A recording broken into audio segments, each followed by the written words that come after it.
Jesus called his 12 disciples to him and gave them authority to drive out evil spirits and to heal every disease and sickness. The Bible contains remarkable stories of miracles and divine interventions. Moses parted the sea. Peter healed a man lame from his mother's womb. Jesus drove demons out of people and raised others from the dead. But are these types of events still happening today? We too have a beam of divine light and guidance that God has put within the heart of every man. And it's one of the greatest proofs that there is a God. More amazing supernatural things are happening than we realize. This is Divine Intervention, the interview show that features intriguing people who've experienced the hand of God in amazing ways. Divine Intervention was created and produced with the purpose of encouraging believers, spiritual seekers, and skeptics alike that Jesus is alive and is still performing miracles and working in the world today. I believe in miracles. Here's your host, Daniel Fazina.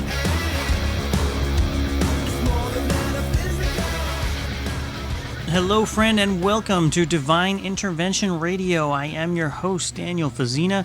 So excited to be with you today. Got a wonderful show in store for you. A very intriguing guest who's going to be sharing his testimony and also some really good practical tips for surviving a disaster. We're going to be speaking with author and engineer Matthew Stein, who wrote the books When Technology Fails and When Disaster Strikes. He's a good Jewish boy who believes in Jesus, and we'll get his testimony coming up. But before we do that, I'd like to invite you to check out our website, divineinterventionradio.com. If you miss any of the archives of the show, you can find them there, divineinterventionradio.com. You can check us out on Facebook, facebook.com/divineinterventionradio. You can also connect with me on Twitter. The handle is @DanielFazina1. That's @DanielFazina, the numeral 1, on twitter.com. And you can always drop me a line, let me know what you think of the show, or maybe you've gotten a copy of my book, Divine Intervention, 50 True Stories of God's Miracles Today. I'd love to know how the book and, this show have affected your life, if they've helped you and grown you in your faith in the Lord in any way. Drop me a line, divineintervention@mail.com, divineintervention@mail.com, and I'd also appreciate any reviews you can give the book on Amazon.com. Again, the book, Divine Intervention, 50 True Stories of God's Miracles Today. Hope you get a copy. You can give it to a non-believing friend. It's a great conversation starter. It's got 50 true stories of miracles in it they're short, they're article length, and they deal with things like answered prayers, conversion experiences, near-death experiences, miraculous healings, financial provision, all different ways in which God intervenes in our lives. And it's a great way to open up a conversation with someone, open up their eyes to the possibility that God might be real and that he might be speaking to us today. So it's a great witnessing tool for someone who maybe wouldn't necessarily come to church, but they would read a book and respond to some great stories. So again, the book, Divine Intervention, 50 True Stories of God's Miracles Today. Friend, I want to ask you a question. I've been doing a lot of studying lately about prophetic events that could foretell judgment coming to America, especially when I interviewed my good friend Rabbi Jonathan Kahn, who was talking about the Shemitah and the pattern of events that have been happening, the signs that are appearing on American soil that mirror the signs that were showing up on Israel's soil before ancient Israel was destroyed in, I think it was 583 BC. Don't quote me on that, but somewhere around there. And it got me thinking about the gentleman we're going to bring on the show today. He had sent me his book several years ago. It's called When Technology Fails, and it's basically a manual for self-reliance, sustainability, and surviving in a long emergency. And if the events of September 11th and Hurricane Katrina and Hurricane Sandy have taught us anything, is that we should be vigilant. We should be prepared for, what happens when, God forbid, a disaster strikes and we lose power. Will we have access to fresh water? Will we be able to get food? Things like that. And I think it's wise to be prepared. But the main thing is we need to be in relationship with God through Christ. He is the only safety. That's what, Rabbi Jonathan Kahn brought to my attention, that the name Yeshua actually means safety. So number one thing is we should really get our lives in order, trust in the Lord, make sure that we're saved. Beyond that, you can only do what you can do in preparing for a disaster that could strike.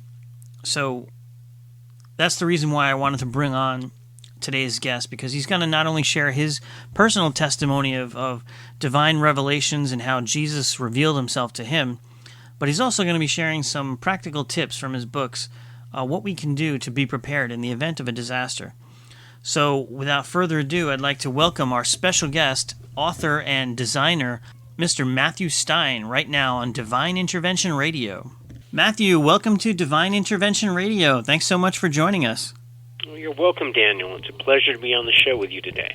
Well, it's been an interesting ride for me anticipating you coming on the show. You sent me your book, your wonderful book, When Technology Fails, several years ago. So this interview has been several years in the making.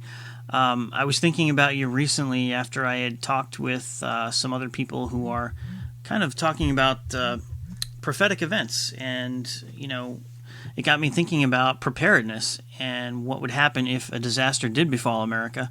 And you were the first person I thought of, and I started reading your wonderful book. And we're going to get to that, but why don't you take us to the beginning a little bit before we get into your book and tell us about you as a person and your spiritual background and maybe how this nice Jewish boy came to believe in Jesus. Well, I grew up born and raised Jewish in Burlington, Vermont, and people were always trying to jam Jesus down my throat, saying, "Oh no, like, you know, do you believe in Jesus Christ? If you don't, you're going to burn in hell forever." And I, you know, it didn't exactly make me feel like wanting to convert to Christianity. So it was an unusual path to Christianity that I took. I experienced a miraculous healing, remote healing of a friend while I was in freshman in college who had been crippled. And that kind of, it wasn't really spiritually oriented, it was meditation and prayer oriented. And basically I'd had a friend who was crippled, and just as something to do in my daily meditative practice, it was an active meditation, I started visualizing her skiing and riding her bicycle. And I had spoken to her in months. And I called her up at Christmas my freshman year when I got back home to Vermont, and first thing she said was, "Matt, you know, my legs have gotten so much better. I've been riding my bicycle recently, and I went skiing last week for the first time since they were crippled in the 7th grade." And I was actually quite frightened by the whole thing and shattered, and it sort of knocked out the scientific underpinnings of my beliefs. But so that was kind of a big step along the way, but it wasn't really spiritually oriented at that point. Now, how long had she been crippled for?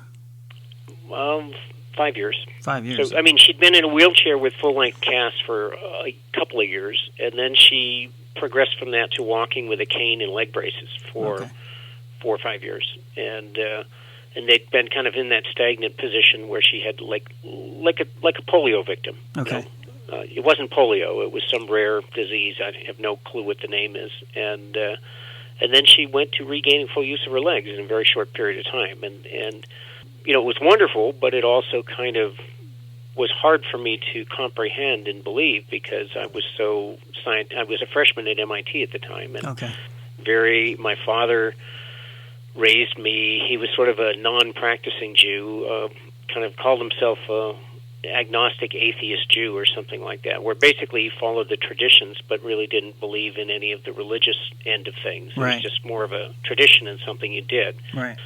And so the next big step along the path was I was in Santa Cruz for a summer job working at Plantronics, the headset people, as a summer engineering intern, between junior and senior at MIT, and I walked by a stack of newspapers and my hand kind of vibrated, and I thought, what is that? And I went back, and it's like, what caused that? When I walked by this entrance, and I walked back, and it vibrated again, and so I sort of used my hand to sort of zone in on a stack of the Good Times newspaper and opened it up, and inside was a picture of an article on a very powerful Indian yogi that they said had, you know, I know this is not Christian again, but it's my path to get me there.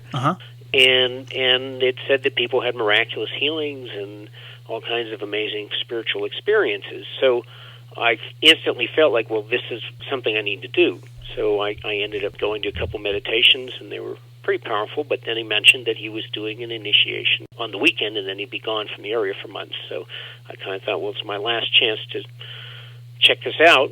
And so I went, and I ended up having sort of some mind-blowing experiences in meditation and prayer around him. And interesting thing about this particular yogi, he was 108 years old. He Wow. was in incredible shape. Only about 10% of the people who walked with him on the beach could keep up with him. And on the one side of him, he had a picture of Jesus, and on the other side, he had a picture of Krishna. And somebody asked, well, what about Jesus? And I mean, the experiences I had around him were so shocking to me growing up, being bored in the synagogue with my parents, or going with my grandma, who was Christian, to the church and being bored in church, and then to witness all these healings and kind of magic around him. So wait, what he said about Jesus, though, was he said that Jesus was the God-man. He was the supreme example of what man might become when he becomes God in man. And as somebody people have been trying to jam Jesus down my throat all my life, and yet this man that to me seemed to have a direct phone line to God was placing Jesus on a pedestal far above himself. It was sort of like, oh, wow, maybe there's something here about this Jesus guy, and I should look into him a little more. So I started reading the New Testament, and I started reading some esoteric writings about Jesus, and started getting, the yogi had sort of broken down that wall that had been built up by being a Jew. Like, we had 5 Jewish kids in our class of 500 in my high school. So it wasn't like, some of the areas of the country where there's a lot of Jewish kids. It was just a few in my high school. And so it sort of broke down that wall I'd built up around me to sort of protect me from these people trying to jam Jesus down my throat and persuade me that I was an evil sinner unless I accepted Jesus. So I started reading, and I started thinking, really liking what I had read, especially the words that Jesus spoke directly within the New Testament just really rang true to me. And then a few years later, in 1979, when I was a junior engineer at Hewlett-Packard, I graduated from MIT in the spring of '78, and in the middle of the winter of 1979, I was doing a lot of praying and a lot of fasting and leading a very ascetic lifestyle. I basically went to work and I worked out and I prayed and I meditated and I fasted and not much of a social life at all. Mm-hmm. And during this period of time, I was running one day, and a couple days earlier I'd been stung by a bee riding a bicycle, and I sort of visualized the toxins going away. I'd had a bad reaction to bee stings when I was a kid, not anaphylactic shock, but severe swelling and pain. Right. And sort of almost instantly it was as if the bee sting didn't happen. Well, 2 days later I'm running, and I get another sting from a bee in between my fingers, and I sort of pray and visualize the toxins going away, and instantly the reaction is gone. But the next thing that happens is there's this sense of a spinning vortex over my head. I mean, it's hard to describe this in words. I'll do the best I can. Sure, yep. And then my spirit sort of goes up through this spinning vortex, and suddenly it must be, can be described as a vision. I'm no longer running up this mountain that I was running up. I'm dressed like in biblical clothing. I have long white hair and a long white robe, and I have sort of Roman-style sandals with leashes that spiral up my calves and tie beneath my knees. And I have 2 of my spiritual sort of students or disciples behind me, and Jesus is in this brilliant green meadow ahead of me, and he turns to me and faces me, and I can't see his face that well because he's just so lit up with light all around him. And he stretches out his arm and says, "I'm glad you've come. I've been waiting for you."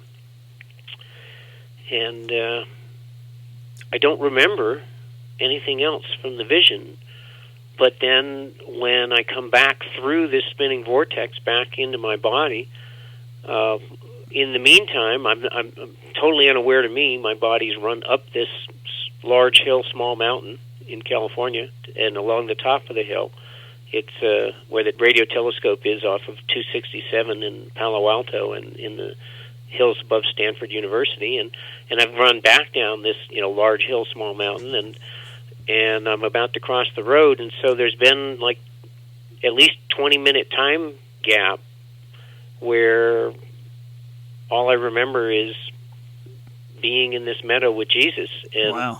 when I come back into my body, I'm baptized with fire. It feels like 1,000,000 volts. My body's on fire. It's supercharged, and tears are streaming down my cheek, and I'm just flying down the pavement at a sub-4-minute mile for the next mile back to Stanford University, where my locker was. I had a locker in the gymnasium at Stanford where I kept my clothes to work out at lunch, and it struggled with this for a long time.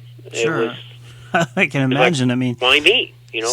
Coming into the presence of Jesus and what that can do to a person. I've talked to many other people who've had similar experiences, and it changes them. And even if you look in the Bible, when the disciples came into contact with the risen Christ, they were transformed. I mean, they became bold, they became courageous. But prior to that, prior to seeing him, they thought he was dead. They thought, their hope was shattered. And even when you look at, Moses going up on the mountain and just kind of the Lord passing by him, just the brilliance of it, it reflected in his body even. Well, it was brilliant, and it was transformational for a long time. I continued a daily practice of prayer and meditation. I pray every day, but the actual sitting quietly meditating for an hour a day, I've not been very good about for the last decade or so. But for the next 20 years plus after this incident, I was, not fanatical, but I'd say 9 days out of 10, I spent at least an hour in prayer and meditation every day. That's wonderful. I certainly have gained a lot of illumination. I often, when I have difficult issues with my family or with my design, in engineering design, I'll pray and I'll ask for help. And when I'm just not happy with what I'm able to figure out with my head, and when I pray and ask for help and meditate on it, then pictures I'll suddenly snap into my mind and with solutions to the problem. That's awesome. So it's been very effective, and on occasion, much more than that's happened. I mean, when technology fails was in 1997, roughly Thanksgiving. I was in my morning session of prayer and meditation, and I asked something I've asked, dozens of times or hundreds of times, which is just for guidance and inspiration.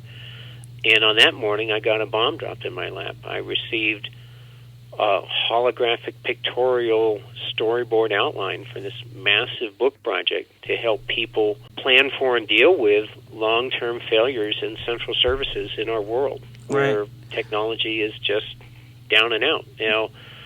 So my first thought was, when I got this dumped into my head, was like, no way, I don't know all this stuff. And Jesus calls it the still small voice. This little voice in my head said, nobody knows it all.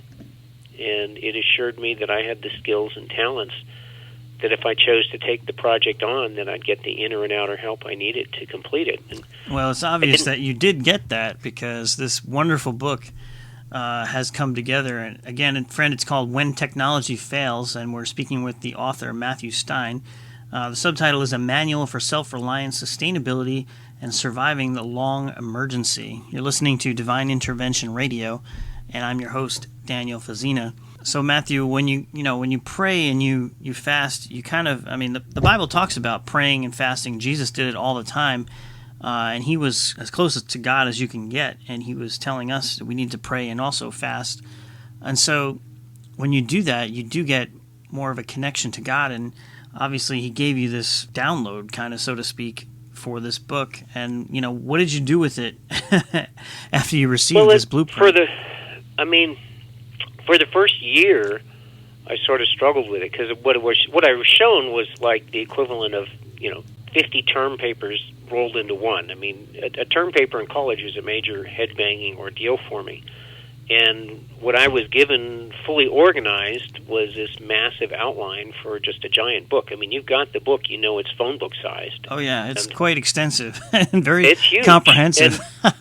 So for the first year, I kind of struggled with the idea, like, can I do this? And so I dug up Howard Rheingold, who took over from Stuart Brand on the Whole Earth catalog, and I ran the idea by him, and he thought it was a great idea. And a friend of mine, Rick Sylvester, who's a very extreme kind of guy, done some James Bond movies and, he wrote articles for Outside Magazine and various magazines, and he thought it was a great idea. And then a friend of mine, Eric Perlman, who's a filmmaker, said, well, you got to write a proposal, you got to pitch it, so he gave me some tips on that. So in the first year, I kind of explored the idea, like, is this something I can do? And I decided, yeah, I can do it. So then I got a hold of an agent, and he said, well, have you read my book, How to Write a Book Proposal? And I said, no. He said, well, get my book, use that, write a proposal, then get back to me. So in the second year, I used this book to lay out this massive program and write a detailed outline and proposal and analysis, and find a small publisher willing to give me a contract and say, yeah, okay, here's $10,000, go write a book. Now you're figuring out the how of how to write the book, but when Jesus gave you this download, did he say why to do it, or did you have an idea of why this was important? I can't say that Jesus gave it to me. Okay. The Holy Spirit, I believe it was a higher power, God, and I think an accurate description for it is the Holy Spirit. I can't say that it was directed to do this by Jesus, but I can say that I believe the Holy Spirit directed me to do this and gave me a vision with a full-blown, extremely detailed, three-dimensional, pictorial, graphic outline of the book from start to finish. Now, it took me the next 3 years to make it happen. It basically took 2 years of time, 1 year of lost wages over the next 3-year period to make it happen. And then I put another year into research and writing to update it in 2008. So I've got 3 years of my life and most of the equity of my home into this book project. And I feel like, yes, I was given the massive outline. I was shown how to do this. There was no book anything like it out in the world. But I still had to do the work. Of course. Like I had to take this vision and inspiration, and then, what's the old saying about 10% inspiration and 90% perspiration to make something happen? Absolutely. Now, but did you get a sense of why you should do this and why it was timely or important? There's an interesting. Yeah, I have a sense that I do believe that. I've written 2 articles that have gone quite viral on the internet. One's called The Perfect Storm, 6 Trends Converging on Collapse, and the other one is called 400 Chernobyls. And it's solar storms, EMP, and nuclear Armageddon is the subtitle to that. And it's a little light dinner reading. yeah, real fun, like little cheery stuff for your weekend, right? Right. Share with your kids and make their day. So I would say, on the one hand, the natural consequences of the way we're treating our world are heading for collapse. If we just keep doing, Einstein's been quoted as saying that the definition of insanity is doing the same thing over and over again and expecting a different result. Right. we all draw graphs in high school algebra class or geometry or whatever science class, and if a graph is headed steeply for the bottom and you don't do something different, it's going to hit the bottom. Mm-hmm. And so in The Perfect Storm, I identified like 6 different areas where we're headed steeply for the bottom in our planet, and we don't do something different, we're going to crash the system. In 400 Chernobyls, I'm talking about the inevitability of natural or man-made events crashing the grid long-term in America, causing major systemic collapse of the world as we know it. And there are some preventative measures that can be taken, but so far the government's not doing them. And, all right, an example of them not listening to scientists and engineers for a long time is the levees around New Orleans, where for 50 years the engineers at U.S. Army Corps of Engineers said, look, there was a 1910 Galveston hurricane that wiped out the town and killed 12,000 people, and they had to move Galveston to a new location. And we will have a hurricane like this someday in New Orleans, and when it happens, not if it happens, these levees are not designed to handle it. They're going to fail, and we're going to lose a lot of New Orleans. So for 50 years, they made that warning, and they were ignored. So similarly, there's scientists and engineers warning that, the sun's natural solar cycles that are not like clockwork, you cannot predict them, but statistically, we have a 1 in 8 chance for an extreme solar storm every decade. It's been 9 decades since the last one, so we're on borrowed time. It was only 6 decades before the one before that. Both of the last 2 extreme solar events occurred when we didn't have a big electric grid. And our big grid has an Achilles heel built into it that makes it nice and efficient, and it runs great, but it's also extremely susceptible to electromagnetic influence, either from a solar storm, which is a naturally occurring event, or from an EMP, which is when some country that wants to really stick it to the United States launches a nuclear device and blows it off in suborbital space, many miles above the surface of the Earth, and it lets out this electromagnetic pulse that fries a lot of the electronics in the grid. Wow. So hold that thought. We're going to take a break, and when we come back, I want to hear maybe some of the practical things that we as people can do to prepare for an event like this. God forbid that it happens. Friend, you're listening to Divine Intervention Radio. I'm your host, Daniel Fazina, and our special guest is Matthew Stein. He's the author of When Disaster Strikes and When Technology Fails, www.whentechfails.com. You're listening to Divine Intervention with Daniel Fazina, and we'll return in just a moment. I believe in miracles. Times are tough, not getting easier, but there's an opportunity that could make a significant change in your financial situation. People are paying too much for home utilities, and everybody has them. Help friends and family save money and get paid for it. No obligation. You don't even have to talk to anyone unless you want to. Just listen to a 3-minute recorded message. Call now, 203-717-3124. 203-717-3124. Listen, decide, and you could be on your way to a better tomorrow. 203-717-3124. Divine Intervention welcomes the support of Latirzo Associates, Certified Public Accountants. Latirzo Associates, Certified Public Accountants is a family-owned and operated Christian business serving their clients with quality accounting services for over 40 years, offering full-service accounting for any type of business, large or small, in any state of the union. Latirzo Associates, Certified Public Accountants, 12 Oak Street, No. 5, West Hampton Beach, New York, 11978. Phone 631-288-3334. That's 631-288-3334. Shalom Aleichem. This is Jonathan Kahn, Messianic rabbi and pastor, and the author of the bestseller The Harbinger, and you're listening to one of the most fascinating programs, Divine Intervention, with my friend Daniel Fazina.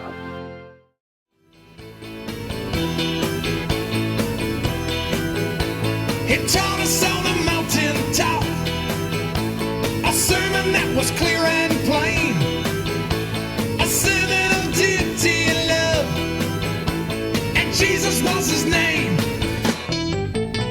He taught it, yeah baby, we caught it. Well, come to Jesus and you'll find out he's your Messiah. Welcome back to Divine Intervention Radio. I am your host, Daniel Fazina. www.divineinterventionradio.com is the website. You can hit me up on Twitter at Daniel Fazina, the numeral 1, Daniel Fazina 1 on Twitter.com. Well, we are having a very interesting conversation with our special guest today, Matthew Stein, who is an MIT-trained engineer, and he's also the author of several books, including When Disaster Strikes and When Technology Fails. Matthew, welcome back to Divine Intervention. Thank you, Daniel. Pleasure to be on the show. All right. So before the break, we were talking about how the Holy Spirit gave you a digital download, so to speak, of a vision for a book, and the book is entitled When Technology Fails, and it's talking about disaster preparedness. Now, you were given this vision. Did you get a sense of why, or, I mean, like, what exactly did you see? Why is this book so important? Did you see a vision of the future of what could happen to America? Well, I was not shown exactly what was going to happen, but I was shown that in the not very distant future, many, many millions of people would be needing the information in the book. Okay. And I was shown a long-term collapse of our technological society.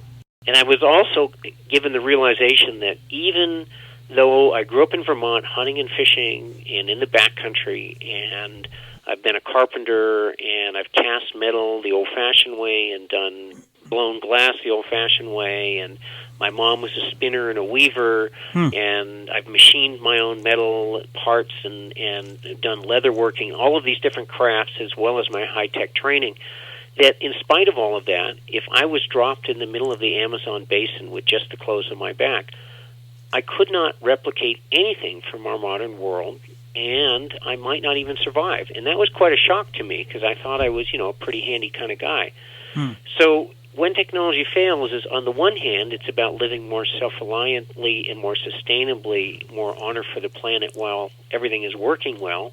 And on the other hand, it's how do you plan for and deal with varying levels of things falling apart. Everything from maybe there's an ice storm and the power's out for a week, or a hurricane, to a medium collapse, a financial collapse, to a systemic collapse where the grid's down and nothing's working, governments are collapsed, stock market's gone, all of that, and you're basically on your own. So a lot of it is about back in our forefathers' days, or even my great-grandmother's days, someone in every town in America knew how to make, grow, or fabricate what was needed for a reasonable standard of living. So if everything fell apart, I'd much rather drop back to, say, the technologies of Abraham Lincoln and Thomas Jefferson than caveman days. Right. I mean, it's like, hey, I'm really not crazy about going out and eating worms and grasshoppers. I'm not one of those guys that really looks forward to that. Right. So, me neither. now, a friend of mine. So people say, well, if God gave you this vision showing you about this, why didn't He show you what was going to happen? And a friend of there's a little anecdote that goes along not quite nicely with that. There's a military friend of mine who has a saying, and he says, God works on a need-to-know basis. And the way he came to that realization was he was Catholic, and in his upbringing, you never got a divorce. It was till death do you part. And he was married, and his wife became a heavy alcoholic and drug addict, and oh, wow. She had affairs, and he still wouldn't leave her, no matter what. It was like you stay no matter what. And, well, finally, his wife and her boyfriend cleaned out his entire account, wiped him out financially. He was all set. He had they couldn't take his military commission from him. He was about as high as a regular enlisted man could go in the military, and they couldn't take that away from him. But they stripped him of everything else, and he was lying on the floor and crying and praying and asking God, why did you do this to me? And all of a sudden, the little voice in his head said, I freed you. What? And wow. what it was that he would never leave this horrible woman, because in his mind it was till death do you part, until they did all of this. So he was freed. He could move on in his life. He could get back on his feet again. He still had his commission. He still had his health. He still had his wits, and he could have a life. And he could not have a life when he was with her. So he said he likes that saying, God works on a need-to-know basis. You're told what you need to know when you need to know it. Right. Not a moment sooner. Amen. That's an awesome story, and it reminds me of how God uses imagery like that in the Bible. I mean, He commanded a prophet, Hosea, I believe it was, to marry a prostitute, Gomer. And this woman was having affairs and stuff like that, and God said, no, you're going to be married to her and be faithful, because that's just the way God is to His people, Israel. If you read the Old Testament, you see many times they were seduced by foreign gods and idolatry and this and that, but yet God was always faithful to His people. And He uses that imagery there. And it's like with Jesus, He calls us the bride of Christ. He is the bridegroom, and He is the faithful one. He never leaves us nor forsakes us, and He looks at us as a chaste virgin, even though we so often fall short of His standards, of God's standards.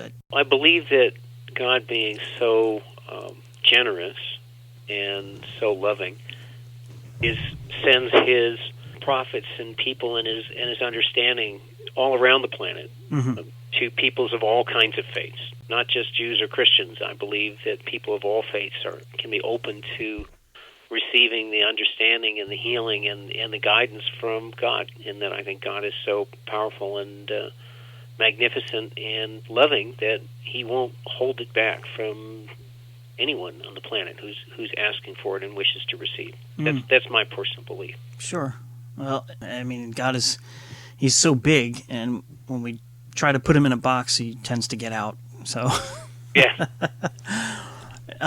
Side note, did you have a chance to watch that video I sent you, or how far did you get through it? I did. I did watch it.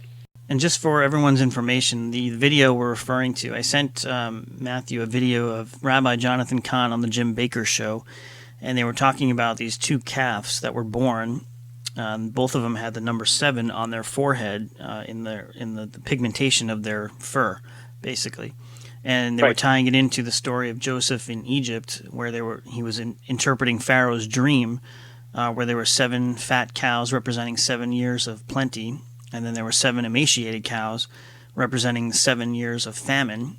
And Joseph took those signs and he prepared. He stored up grain in Egypt, and as a result of that, during the prosperity, he saved up food. During the 7 years of famine, Egypt actually had grain to spare, and he saved many people who came to them for grain, including his own family. So he was a wise man to prepare for that. And so we thought it was interesting that these 2 calves with the number 7 on their foreheads were born just last year, and it could be a prophetic sign. So just another one of those things that are kind of coming on the scene nowadays, and Matthew has some practical tips and ideas to help us in case something like that does occur. I'm wondering what your thoughts were on the 2 heifers, or the 2 cows that were born with number 7s on their forehead, and how that kind of ties into the story of Joseph in Egypt. When you saw that, what did you think? It's an interesting tie-in, but actually what it brought to me was sort of a clarity that I've received over the years. That it was an interesting story about the cows and the number 7 on them, and how people were interpreting it as having to do with the Super Bowl and who's going to win the Super Bowl. And what it reminded me of is that in everybody's life, every human being on the planet has experiences of serendipitous synchronicity. And in the coming times, as things in our world get more and more crazy, the ability to go inside to receive direct guidance is going to be critical. Mm-hmm. And it's what my next book is actually really about. It's because when there's no CNN, when the internet's down, and there's no news, and there's rioting, and things are not going well, how are you going to know what to do? You can't figure it out with your head, because the rational mind is only as good as the information base it has to draw upon. And in situations like that, you have just, very minuscule, very skimpy information. So how are you going to make a good decision? And that's where the inner compass that I think God has put into each and every human being is so critical, is learning how to listen to and use that inner compass. So another thing that they talked about in the video was the sort of serendipitous synchronicity, that he happened to turn on the TV at a particular moment in time, and he happened to see this. And so he talked about how there was several different events lined up, so he could see this and it would be drawn to his attention and all of that. And so what I've experienced in my life is that, and there's a rather long story, but it's still intriguing, is that whenever you experience those serendipitous synchronicities, and you say, like, wow, isn't that amazing how that coincidentally worked, and can you believe it, and how could that have happened? Whenever you see the human experience, know that that's a sure sign that the Holy Spirit is pulling strings on the inner plane to help work things out to your benefit, and that they're trying to get your attention. Amen. So serendipitous synchronicity is sort of a symbol of 2 things happening. One is there is divine intervention happening where things are being arranged for your benefit for some reason or other. Mm-hmm. And 2 is it's saying, pay attention. Pay attention. This is not just happening by the roll of the dice. Things don't just happen by the roll of the dice. There is the hand, call it your spirit guide, call it the Holy Spirit, call it, your guardian angel. They're working on your behalf in the spirit plane to help arrange things. But you have free will. We all have free will on this plane. So we can choose to ignore that when they're arranging things for our benefit and trying to get our attention. We can say, no, I don't want to do that. I want to do this instead. We've all had the experience where you had a very strong feeling, and sometimes you listened, and you said, oh, thank God I listened to that. Mm-hmm. It's like, I would have been in this horrible accident if I hadn't listened. And other times you didn't listen, and it's like, oh, why didn't I listen? It's like I could have avoided this tragedy. I could have avoided this pain and suffering if I'd only listened, because I knew I was getting that message from Spirit, and I just ignored it because it wasn't in my human will, wasn't what I wanted to do. And as our world gets more and more crazy, being able to hear and listen, it will be extremely important. It will be truly life and death matters in your life, whether you listen or not. And so learning to distinguish in, the different voices in your head, which is the voice of ego, which is the voice of just desire, and which is the voice of spirit. That's an important discernment to develop, especially now while the world is still working fairly well, because as the world works less and less well, being able to listen will be more and more important, because the is like whether you pull through or seriously injured or killed or your family, all of that. Right. Extremely important. Absolutely. Friend, you're listening to Divine Intervention Radio. I'm your host, Daniel Fazina, and we are speaking with our special guest, Matthew Stein, who is an engineer and an author of such books as When Disaster Strikes and When Technology Fails. His website is whentechfails.com, and also mattstein.com. That's MATSTEIN.com. So, Matt, I want to get into the what-if scenario and give us some of the tips out of your book for basic survival skills that people may not even think about. God forbid there's an EMP or the grid goes down. We're talking instantaneous shutdown of banking, electric water pumps. I mean, your power, of course, obviously, but so much depends on electricity that we don't even think about. We take it for granted. And in this case like that, I mean, your money in the bank, you won't be able to access it, even if it's not worthless. It could become worthless if, government collapses, God forbid, worst case scenario. But what are some of the tips that you can give that someone can actually take to prepare for something like this? Well, you need to prepare for both staying in your home, which we'd all rather do, rather than be, and you also need to accept the possibility that someday you may have to get up and leave your home, which is something that most of us don't want to do and don't even want to think about. Right. But the truth of the reality is that 37% of the population of the United States lives within 50 miles of a nuclear power plant. Mm-hmm. And in the event of a terrorist act with an EMP, those nuclear power plants will immediately start melting down, just like Fukushima did. Within the affected zone, it'll wipe out the cooling electronics, it'll wipe out the stuff. And an EMP may never happen, and hopefully it never will happen.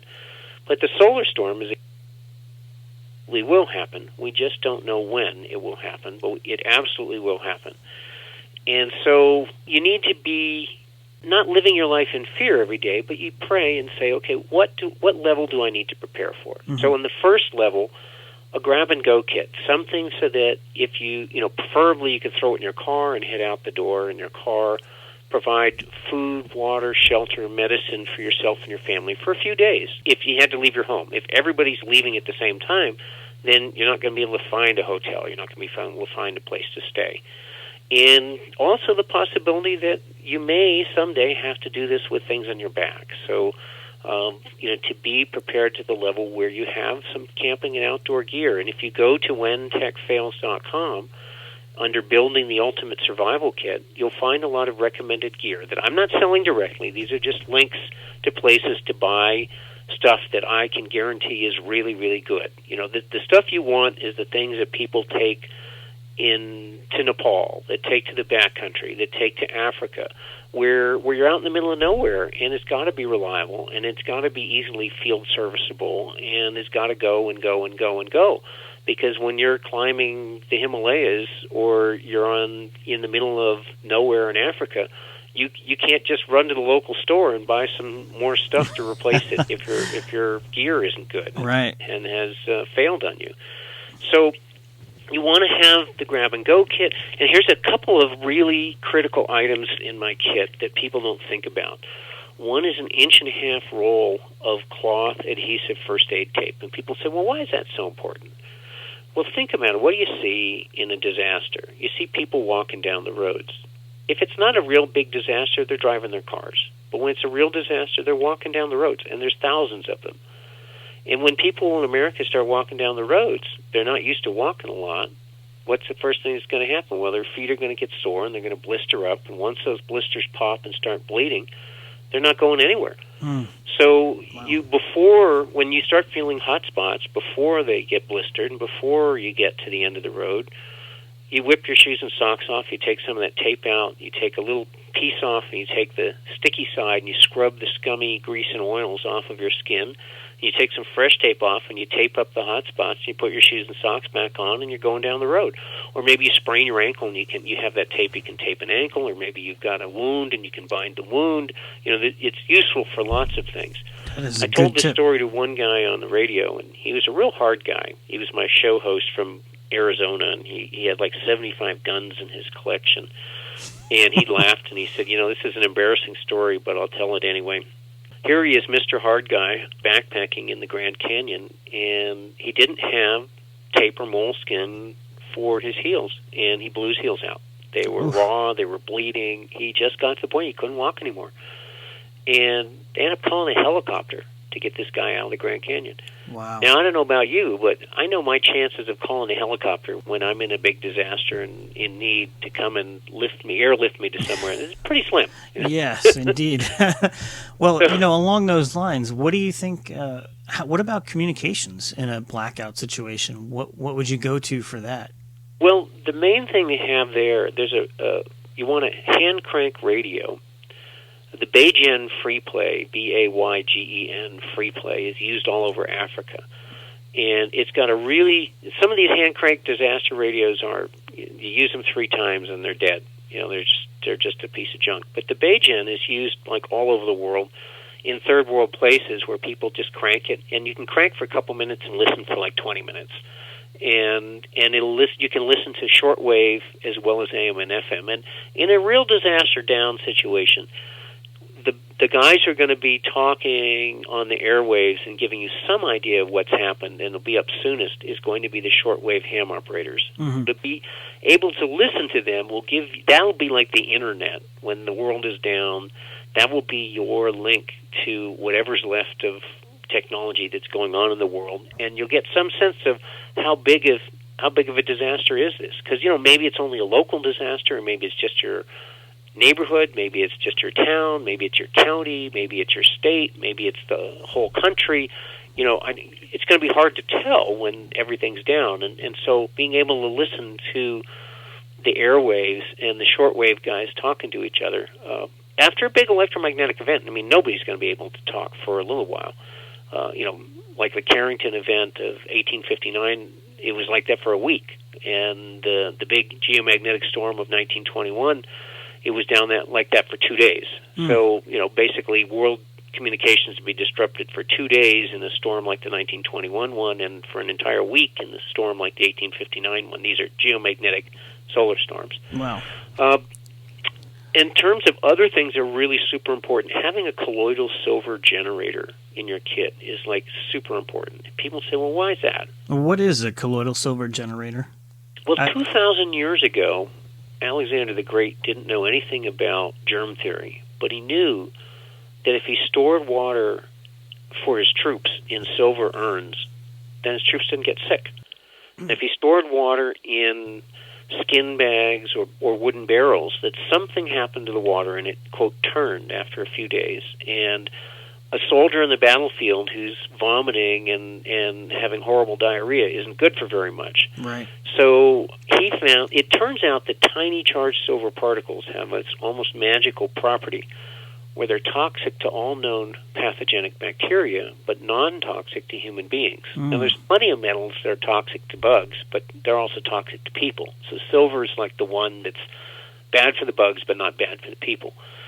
So Bob Beck, a physicist and inventor who invented the electronic flashbulb when he was a teenager, he was reading the groundbreaking research by the medical researcher Robert O. Becker. Now, I got them confused for a long time. I didn't realize that Robert Becker was a totally different guy from Bob Beck. I thought maybe there were variations in the same name.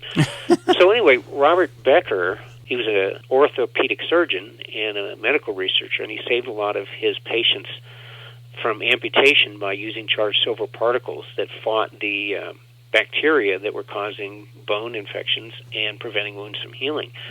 And Robert Beck, the physicist, was having failing health in his kind of middle age, and he was searching through medical research to find ways to improve his own health when the doctors were telling him, sorry, you just had a sedentary lifestyle and a bad diet, and you're just going to die young. I mean, that's all there is to it. So he went to sleep one night wondering how he could make these charged silver particles, and he literally dreamed up the modern colloidal silver generator. So with 3 9-volt batteries and some silver wire, you can make this colloidal silver solution, and it's called a colloid because it looks like smoke is coming off of these wires that are suspended in the water. But the smoke, what looks like smoke, is actually tiny particles of charged silver that become colloids. They're so small that they stay in liquid suspension, even though they're not, quote, dissolved in the liquid. They're colloidally suspended in the liquid. Fascinating. And you drink this, and these tiny charged silver particles will kill pathogenic bacteria. And so in the event of a grid-down situation or long-term collapse, your access to pharmaceuticals is going to be extremely limited. And colloidal silver is effective against all kinds of things, including methicillin-resistant staph infection. And, a lot of the modern antibiotic-resistant superbugs, the only way they're able to control them in hospitals are with silver-based medicines, which was kind of the silver-based medicines were the norm before modern antibiotics. So a lot of these old silver-based medications had a very high concentration of silver in them, and a small percentage of the population that were healed with these silver-based medications would get too much silver in their body, and their skin would come out their skin, and they would turn blue with a condition called argyria. So silver fell out of favor with modern antibiotics. But the new modern colloidal silver-based medicines and nanosilvers have a much smaller amount of silver, and your chance of getting argyria is really slim. Good to know and very interesting stuff. Well, listen, we're running short of time, but is this colloidal silver generator something that you give schematics on how to build, or can people buy one, or where can they get one? Yeah, in both my books, I show people how to build one cheaply. I personally use one with a more sophisticated circuit that I buy from SOTA, S-O-T-A, Instruments, SOTA.com, and they manufacture a silver generator that also doubles as a blood electrifier. So that's based on a patent from Albert Einstein University on small charges that run through the blood of your body that will kill all pathogenic bacteria and viruses within your blood. And Dr. Beck, who invented the silver generator, also made a circuit that's combined into one device where you can strap this to your wrist and wear these electrodes, and it feels mildly unpleasant, a little shocking, and it electrifies the blood while you watch TV, and it flows through, and people are using the Beck protocol to help themselves heal from chronic diseases like AIDS and cancers and hepatitis C and things like that. So this is a really valuable device to have in your bag of tricks in case things kind of fall apart, or in case you run into a new superbug that's not reacting to modern medicines. So, have something in your bag of tricks that can help you out in that situation when either A, medicine's not available, or B, medicine's just simply not working. All right, great stuff, Matt, but unfortunately we're out of time. Once again, our special guest has been Matthew Stein. Check his websites out, whentechfails.com and mattstein.com. Matt, thank you so much for taking the time out to share on Divine Intervention. Really appreciate you sharing your testimony and these great survival tips with us. Thanks again. You're welcome, Daniel, and goodbye, and God bless you, everybody. You've been listening to Divine Intervention with your host, Daniel Fazina. You can email Daniel at divineintervention@mail.com. That's divineintervention@mail.com. All programs of Divine Intervention are available online at divineinterventionradio.com. That's divineinterventionradio.com. Join us next time here on Divine Intervention.